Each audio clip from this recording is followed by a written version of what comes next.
Días empezamos con esta clase el tema que hemos llamado sistemas planetarios, en el cual vamos a describir varios de estos sistemas. En primer lugar, hablaremos del sistema solar, que es el sistema de astros que se encuentran alrededor de una estrella, el Sol, y uno de esos astros es nuestro planeta Tierra. Y en una segunda parte hablaremos de otros sistemas planetarios en torno a otras estrellas diferentes al Sol y que se han descubierto y se han venido estudiando en los últimos 25 años. Empezamos pues describiendo qué es nuestro sistema solar y qué astros lo forman. El sistema solar pues es el propio Sol y todos los astros que se encuentran siguiendo órbitas alrededor del Sol. Estos astros son de varios tipos.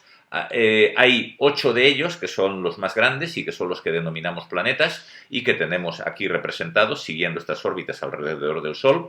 En esta gráfica, que bueno, conviene decir que los tamaños y las distancias no están hechos a escala, pues estos planetas son Mercurio, Venus, la Tierra, Marte, Júpiter, Saturno, Urano y Neptuno, de acuerdo, ordenados de acuerdo con su distancia al Sol. Tenemos además en el sistema solar otros astros menores que son 2 cinturones de asteroides. El primero de ellos son los asteroides, son astros menores, astros más pequeños que los planetas. El primero de ellos se encuentra situado entre las órbitas de Marte y Júpiter y el segundo de ellos se encuentra en los confines del sistema solar, más allá de la órbita de Neptuno, el más externo de los planetas. Y hay además otros cuerpos más pequeños que también describiremos, que son los cometas y los meteoroides. En esta primera clase pues vamos a hablar en particular del Sol, del astro central de nuestro sistema solar. El Sol es una estrella relativamente pequeña cuando la comparamos con el resto de las estrellas que pueblan nuestra galaxia. Tiene unos 5.000 millones de años de vida y se encuentra prácticamente a la mitad de su vida. Le quedan otros 5.000 millones de años antes de que empiecen los procesos que conducirán a su final. El Sol es básicamente una esfera de gas, no tiene superficie sólida, no tiene elementos sólidos. Y tiene una estructura como la que vemos en esta gráfica. La parte más interna del Sol, que aquí aparece representada en azul, es lo que llamamos el núcleo del Sol. Y esa es la región, es el lugar en el cual se producen las reacciones nucleares, que son las que generan toda la energía que mantiene al Sol caliente a una elevada temperatura y que hace que irradie energía a partir de su superficie, y esa energía es la que llega a los planetas y en particular a la Tierra y permite que se desarrollen fenómenos en ellos y en particular el fenómeno de la vida. Fuera de esta región se encuentra lo que se llama la zona inerte. Se llama zona inerte porque es un gas en el cual no hay procesos de producción de energía. Es un gas que está muy caliente, pero está muy caliente porque es irradiado por la energía que se está produciendo en el núcleo a partir de estas reacciones nucleares que comentaba. En esta zona inerte se propaga la energía que se produce en el núcleo del Sol hasta la superficie del Sol. Y ahora matizaremos un poco esto de qué es la superficie del Sol. En la región más interna del Sol, esa energía se propaga por radiación. Es la propia radiación electromagnética, la luz, la que va transportando la energía, la que va calentando toda esta región. El núcleo se encuentra a una temperatura muy caliente, del orden de varios millones de grados, y entonces eso produce radiación. Podríamos comparar esta transmisión de energía por radiación pues como la que producen las estufas de rayos infrarrojos, por ejemplo, que tenemos que unos filamentos se calientan y emiten esa radiación que vemos en un color rojo. En la parte más externa del Sol, sin embargo, estos procesos de transporte de energía por radiación dejan de tener eficiencia y entonces la energía se transporta por convección. Esto es, no es la radiación, sino es la propia materia la que transmite la energía hacia la superficie. Esto sucede porque las partes más internas, la parte más inferior, más interior de esta región convectiva, el gas está caliente y al estar caliente es menos denso y sube, flota. El gas más caliente de esta región sube hacia las partes más superiores, al llegar a la superficie se enfría y al enfriarse pues se hace más denso, menos pesado y vuelve a bajar. Se establece así lo que se llama una circulación convectiva o zona de convección en el que el gas caliente sube, se enfría, baja, se calienta, sube y así sucesivamente, dando lugar a esas células de convección. Y en esta parte que llamamos la superficie del Sol es donde tiene lugar una región de transición en la cual el Sol se hace transparente y la radiación que en el interior del Sol no puede viajar sí que se desplaza ya libremente y sale del Sol y alcanza la Tierra y el resto de los planetas. ¿Por qué se produce ese cambio? Ese cambio se produce porque en la región interior del Sol, la que se encuentra por debajo de esta superficie, que llamamos fotosfera, el gas está tan caliente que no tiene las propiedades de un gas normal, como el gas, por ejemplo, que llena las habitaciones en las que estamos ahora cada uno de nosotros. Ese gas es lo que se llama un plasma y se diferencia de un gas normal en que debido a la temperatura, los átomos que forman ese gas viajan a mucha velocidad, colisionan y se rompen. Entonces, el gas que tenemos en el interior del Sol no está formado por átomos y por moléculas, como el gas que llena esta sala, sino que al romperse los átomos, los electrones se han soltado, se han desprendido de sus núcleos y tenemos como un gas formado por electrones sueltos y por núcleos atómicos sin electrones. La mayoría de ellos serían protones porque son núcleos de hidrógeno. El núcleo de hidrógeno solo tiene un protón, entonces tenemos como un gas pero formado por protones, electrones y algunos núcleos atómicos más pesados. En estas condiciones en que ese gas que llamamos plasma está formado por partículas con carga eléctrica, electrones carga negativa, protones carga positiva, la luz no viaja, sino que está en una interacción continua con todas esas partículas. Por eso la luz no se propaga libremente por el interior del Sol. Cuando miramos al Sol con un telescopio muy potente, tomando las precauciones adecuadas, por supuesto, no vemos el núcleo del Sol, solo vemos esta región de fuera. ¿Por qué? Porque la luz aquí dentro no viaja libremente, está acoplada a la materia, va moviéndose, va interaccionando con la materia y va transmitiendo de esta forma la energía que se produce en el interior del Sol. A medida que nos alejamos de la fuente de energía, a medida que nos alejamos del núcleo, la temperatura del Sol va disminuyendo. Y cuando llegamos a esta región, a esta fotosfera, la temperatura ha bajado tanto como para que los átomos ya sean de nuevo estables. Ya esos electrones se unen a sus núcleos y tenemos aquí que pasamos de ese gas que hemos llamado plasma, formado por partículas cargadas, a un gas formado por átomos y por moléculas que son sistemas neutros, sin carga eléctrica. Y por tanto, en esas condiciones, la luz ya puede viajar. Es como en la sala en la que estoy ahora y en la habitación donde estaréis cada uno de los oyentes, pues veis los objetos porque la luz viaja libremente por dentro del gas de esa sala. Por tanto, lo que podríamos llamar, entre comillas, superficie del Sol, no es una superficie sólida, sino que es una región de transición. Una región de transición en que el gas pasa de estar en estado de plasma a estar en estado de gas atómico normal, por así decirlo. Y en ese gas atómico la luz ya se propaga y entonces la luz aquí ya empieza a viajar, atraviesa la atmósfera del Sol, sale del Sol y llega hasta la Tierra y al resto de los planetas del Sistema Solar. Si ahora tomamos imágenes muy detalladas del Sol, lo que observamos es precisamente esta región, esta fotosfera, que es donde el Sol se hace transparente. Y vemos que esa fotosfera pues tiene esta estructura típica de gránulos que aparecen aquí y esos gránulos lo que corresponden son a las partes más altas de las células de convección. Ya veíamos en la diapositiva de antes que la materia se transporta por convección, tenemos esta materia que está girando en círculos, entonces el afloramiento de estos círculos a la superficie es lo que nos da esta superficie redondeada. Estas superficies redondeadas que vemos como granulación solar y que esquemáticamente tenemos aquí. Materia caliente sube, aquí irradia, se enfría y vuelve a bajar. El hecho, y vuelvo a la diapositiva anterior, el hecho de que la energía se transporte por convección en esta capa más externa tiene también un efecto que es importantísimo para cómo estudiamos el Sol y también para algunas circunstancias que sufrimos en la Tierra.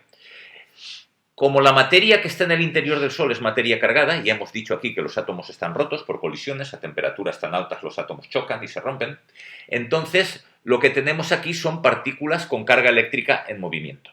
Partículas con carga eléctrica en movimiento. Tenemos electrones en movimiento, protones en movimiento.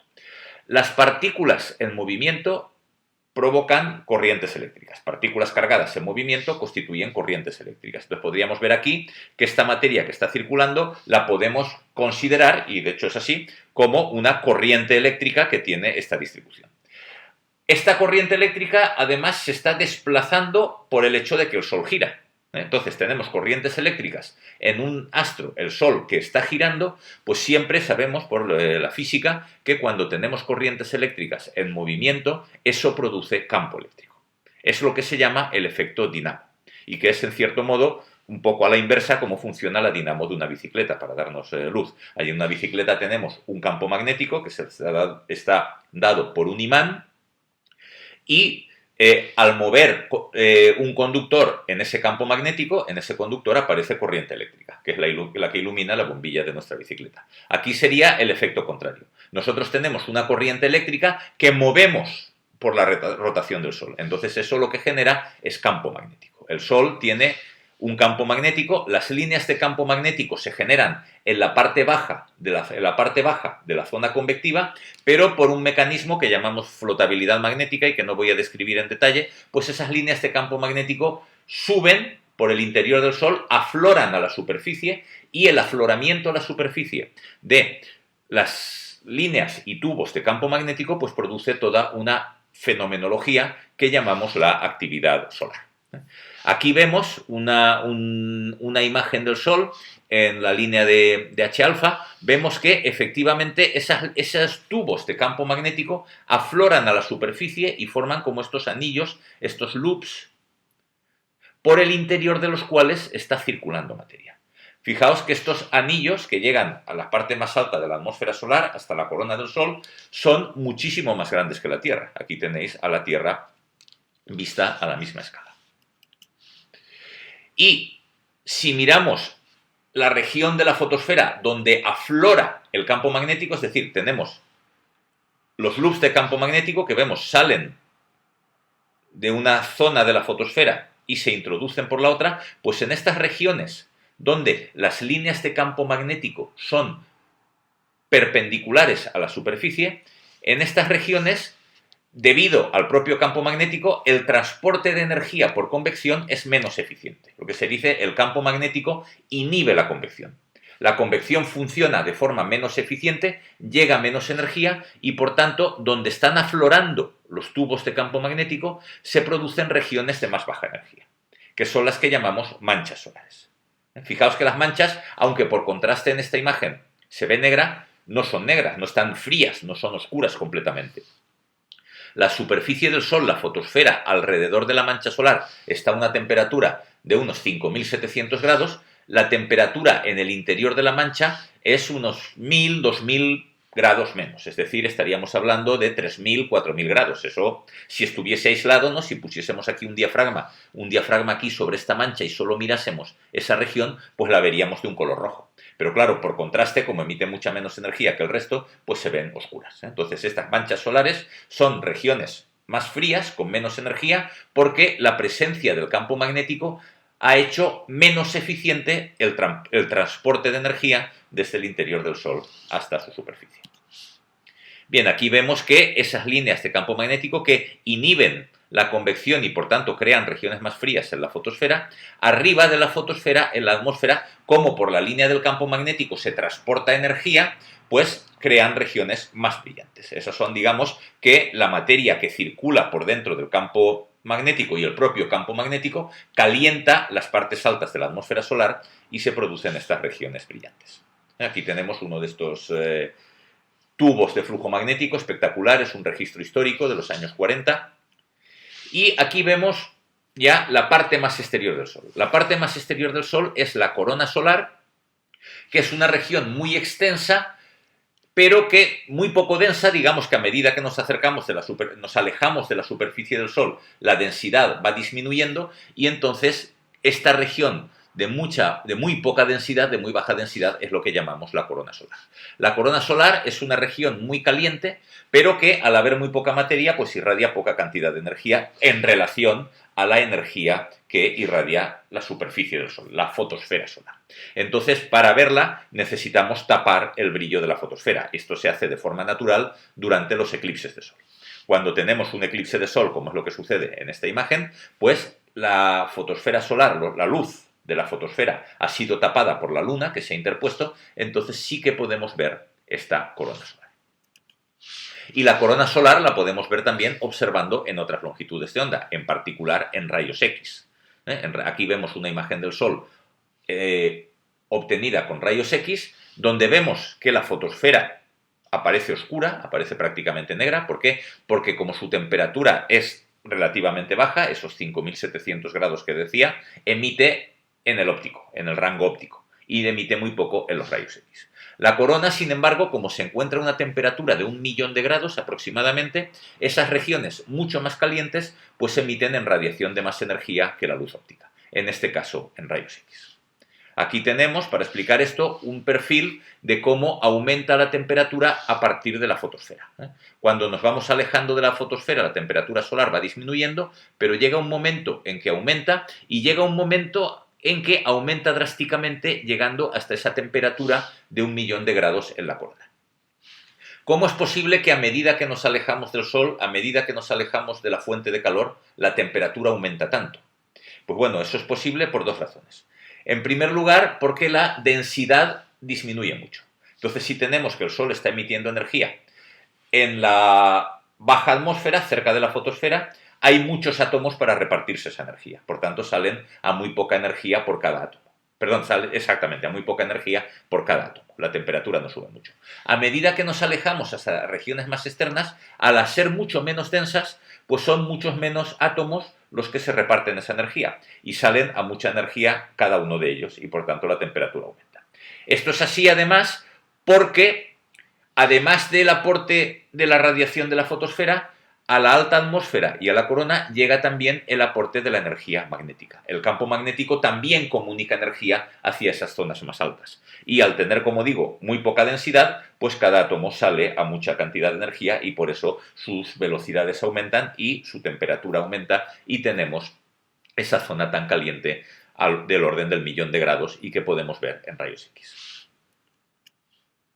En ocasiones, esos grandes tubos de campo magnético por los que circula materia del interior del Sol se rompen. La geometría del campo magnético se altera, el loop, el bucle, se rompe y entonces sale un chorro de partículas, principalmente protones y electrones, pero los que tienen, digamos, más interés, porque son, bueno, más interés, más efecto, porque son más masivos, son los protones. ¿No? Esto sería, es lo que se llama una erupción solar, a partir de producirse una llamarada de luz, por otros mecanismos en los que no vamos a entrar, también salen partículas lanzadas, por así decirlo, al espacio. Salen chorros de partículas que alimentan lo que se llama el viento solar, que son las partículas que salen normalmente de la superficie del Sol y se expanden por el sistema solar.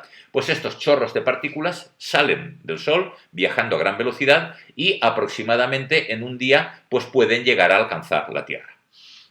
Cuando estos chorros de partículas, como vemos aquí, alcanzan la Tierra, pues afortunadamente para la vida en la Tierra se encuentran con el campo magnético de la Tierra. El campo magnético de la Tierra, que tiene una estructura bipolar, hay un polo norte magnético, un polo sur magnético, entonces esas partículas que ha eyectado el Sol son paradas en primer lugar y luego reconducidas a través de las líneas del campo magnético, de forma que inciden sobre la atmósfera de la Tierra en las regiones polares, en los polos.